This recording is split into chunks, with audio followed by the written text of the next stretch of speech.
Thank you to the chair and the committee members for hearing this bill this evening, and thank you to the 16 senators who joined me in sponsoring it, including Chair Lynch Prada, Senator Coyne, and Senator Oyer. For decades, a bill to protect reproductive rights has been introduced in this legislature.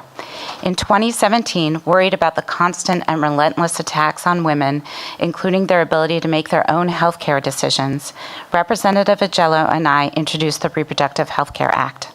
Our intention was to introduce a bill that took the status quo on reproductive rights and put it into state law. The bill you have before you today repeals statutes that are unenforceable due to state and federal case law and affirms a pregnant person's right to an abortion. Senate Bill 152 Sub A was closely crafted to address any suggestions of ambiguity and reflects the current state of reproductive health care, with the exception of one provision which would expand parental consent to grandparents and siblings in limited cases. That provision is in line with Roe, but is not current state or federal case law. This is a provision that came from the House sponsor of the Reproductive Privacy Act, and while I'm sure it's coming from her heart, it does go beyond our initial attempt to codify the status quo. Tonight, you will hear many misleading comments from those who oppose the bill. Their opposition is based in fear, and our support of this bill is based in fact. Let me be clear. The only revolutionary thing about this bill is that it's taken us nearly 5 decades to pass it. I introduced this bill because of my strongly held belief that healthcare is a human right and abortion is healthcare.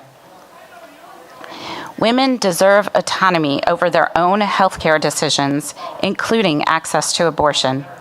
In the days before abortion was legal in Rhode Island, women still had them. Women who could afford it traveled across state lines. Women who could not afford that option risked their lives by seeking medical care in back alleys. I have met with people from every corner of the state who support this bill and are counting on us to take action.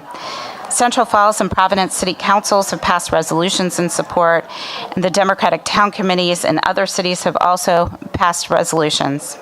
And while the words of this bill are about reproductive rights, this moment in time is greater than the words on the page.